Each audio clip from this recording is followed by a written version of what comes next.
की जड़ें भी मजबूत होती। हम डेवलप कंट्रीज को देखें तो ये पाएंगे वो इकोनॉमिक और कल्चरल लीडर तब बने जब वो एजुकेशनल लीडर्स हुए। आज दुनिया भर के स्टूडेंट्स और ब्राइट माइंड्स उन देशों में जाकर वहां पढ़ना चाहते हैं। कभी ऐसी स्थिति हमारे यहाँ नालंदा और विक्रमशिला जैसे स्थानों में हुआ करती। इसलिए ये केवल संयोग नहीं है कि जब भारत शिक्षा में आगे था तब उसका आर्थिक सामर्थ्य भी नई ऊंचाई पर था। ये किसी भी राष्ट्र के विकास के लिए एक बेसिक रोड मैप है। इसलिए 2047 तक विकसित होने के लक्ष्य पर काम कर रहा भारत इसके लिए अपने एजुकेशन सेक्टर को उसका कायाकल्प कर रहा है। मेरा मिशन है कि भारत दुनिया के लिए शिक्षा और ज्ञान का केंद्र बने। मेरा मिशन है भारत की पहचान फिर से दुनिया के सबसे प्रोमिनेंट नॉलेज सेंटर के रूप में उभरे। और इसके लिए भारत आज बहुत कम उम्र से ही अपने स्टूडेंट्स को इनोवेशन की स्पिरिट से जोड़ रहा है। आज एक तरफ 1 करोड़ से ज्यादा बच्चों को अटल टिंकरिंग लैब में लेटेस्ट टेक्नोलॉजी के एक्सपोजर का लाभ मिल रहा है। वहीं दूसरी ओर चंद्रयान और गगनयान जैसे मिशन स्टूडेंट्स में साइंस के प्रति रुचि बढ़ा रहे हैं।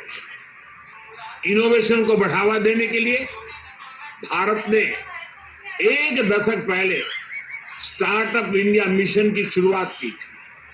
तब देश में कुछ 100 ही स्टार्टअप थे, लेकिन आज भारत में 1,30,000 से ज्यादा स्टार्टअप है।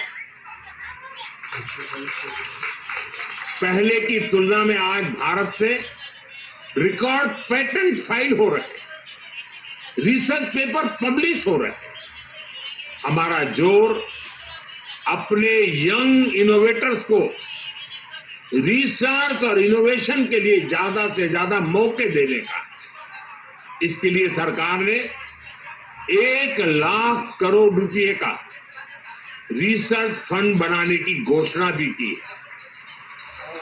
साथियों, हमारा प्रयास है भारत में दुनिया का सबसे कॉम्प्रिहेंसिव और कंप्लीट स्किलिंग सिस्टम हो। भारत में दुनिया का सबसे advance research oriented higher education system हो। इन सारे प्रयासों के नतीजे भी दिखाई दे रहे हैं। पिछले कुछ सालों में भारतीय यूनिवर्सिटीज ने ग्लोबल रैंकिंग में पहले से काफी बेहतर परफॉर्म करना शुरू किया। 10 साल पहले QS रैंकिंग में भारत के सिर्फ 9 शिक्षा संस्थान थे।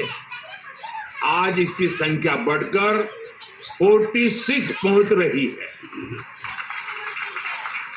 कुछ दिन पहले ही Times Higher Education impact ranking आई है।